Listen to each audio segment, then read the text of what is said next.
Investigators still trying to determine a motive behind that standoff and barricade in Winnetka that left 5 people, including an LAPD SWAT officer, dead. The first one in the history of the LAPD. Bob DECASTRO is at the scene now with the very latest. Bob, good morning. Good morning, Tony. You can see behind me here that this house is still very much a crime scene as the investigation continues.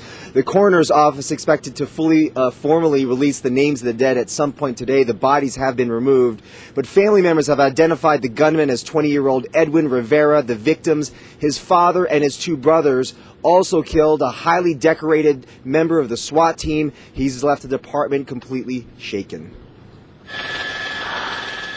By the time flames raced through this house on Welby Way, 5 people had been killed, including veteran LAPD SWAT officer Randall Simmons. The 51-year-old father of 2 is the first member of the elite unit to die in the line of duty. A man who loved his community, loved his family, loved his God, and loved this department. The standoff leading to Simmons' death began Wednesday night. A male caller telephoned 911 and reported that he had killed a number of individuals and come and get them. Further calls from the suspect led police to believe some victims could be alive. At 12:30 a.m., SWAT went in to save them. 2 of our officers were met immediately with that gunfire and went down. Officer Simmons was fatally shot in the neck. Officer James Veenstra shot in the face. He survived, but part of his jaw was blown off. Suspect had at least 2 weapons that we're aware of. We believe a shotgun and a handgun. Here comes SWAT right in the back, ram in the house. Hours later, a round of tear gas brought out a woman who'd been hiding in a closet. We rescued her, brought her away from the scene, and she began talking with us as to what had occurred inside. Flames erupted, forcing the suspect out, but he came out firing and was taken down by a police sniper. Today's a sad and tragic day.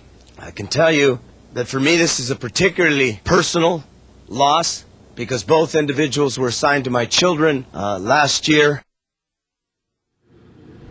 And doctors are saying Officer Veenstra is very lucky that the bullet did not hit his brain. As for the suspect, Edwin Rivera, police say he has had run-ins with the law in the past. He may have had some connections with a gang and may have had some mental problems. But family members call him quiet. They say he was introverted, and they say he became depressed when his mother died some 9 years ago.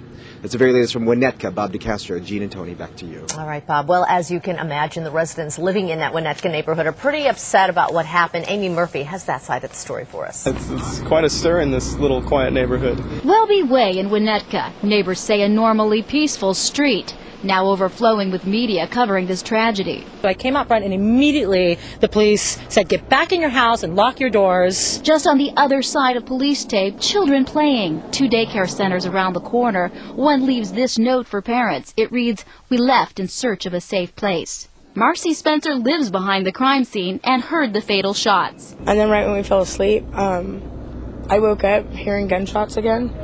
And then a few minutes later, I knock at the door, and that's when they escorted us out the back. Spencer and her family still in their pajamas and awaiting word at midday on when it would be safe to go home. Everybody out here stunned that this happened where they live. One person too afraid to be identified talked about having met the suspect a few times. He didn't seem like he had a lot of anger. It just seemed like he was kind of lost. He just kind of somewhat gone, like maybe mentally ill or something, but he was a nice guy. A family friend who knew the suspect's brother is also surprised. They felt there was something wrong with the younger brother, but they never, he talked to my friend on his way home and didn't think there was any kind of danger, like, from his baby brother. Even neighbors who didn't know anyone involved, just stunned at the loss of so many lives. I felt worse for the families of the officers. I couldn't believe what was happening. In Winnetka, Amy Murphy, Fox 11 News.